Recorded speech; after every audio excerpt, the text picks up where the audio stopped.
Hi everyone, my name is Nicola Grapputo and I'm working at the NNG headquarters here in Budapest as Director of Development. In this video I cover the question, whatever your role in the organization is, how important is time management? In short, it is essential. Time management has connection with goal settings, continuous improvements, knowing your priorities and values.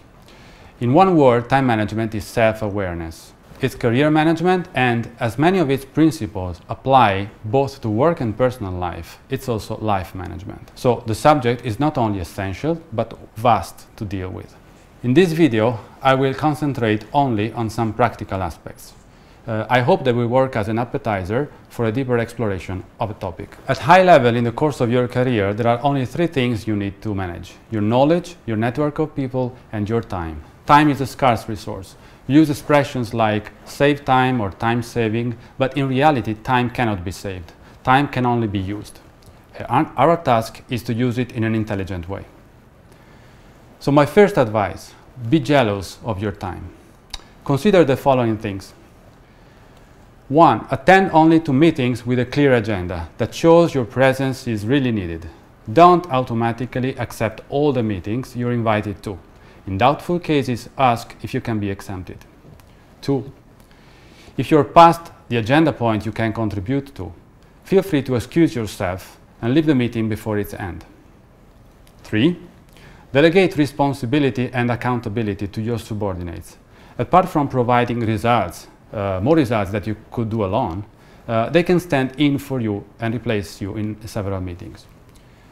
4. Make it visible that you are jealous of your time by showing you're respectful with the time of the others. Don't schedule more than 2-hour-long meetings, especially not in the morning.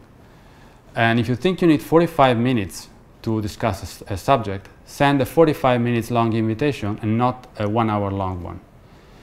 People will understand and appreciate that even 15 minutes, their 15 minutes, are important to you. Create lumps of time without meetings. Prefer 2 or 3 meetings in a row rather than inserting half an hour between them. This helps creating island of uninterrupted time in your calendar when you can give undivided attention to brain-heavy tasks, planning or reflection. 1-hour-long lunch breaks. Do you really need them every day?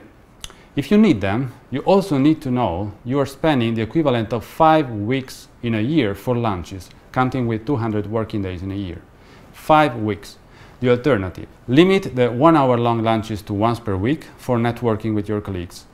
The remaining 4 days, grab something quickly in 15 minutes. You will use only 2 hours a week for eating, earning as much as 3 weeks of work in a year to dedicate to your career. And by the way, during a very quiet and therefore productive period of the day when everyone else is at lunch. My second advice, manage your time by visualizing your special tasks. What I'm using is a very simple tool. I call it Priority Quadrant Sheet. In its paper and pen version, it is an A4 page containing 4 quadrants laid out on 2 axes. On the horizontal axis, I represent the urgency of a task. On the vertical axis, the importance. I use one of these pages for a period of 2-3 weeks before starting a new one. I log on the page the special tasks I have either to execute myself or oversee they got completed. By special tasks, I mean those that are not routine tasks, no weekly or daily tasks, and those that are not so strategically important to be already included in the continuous improvement plan of my department, so I don't do double booking. For example, Finance asked me to fill a table related to overtime payments by next week. I log the task into my priority quadrant sheet. It's not a regular task and it does not belong to my department strategy. Do I have to prepare for a video about time management? I log it.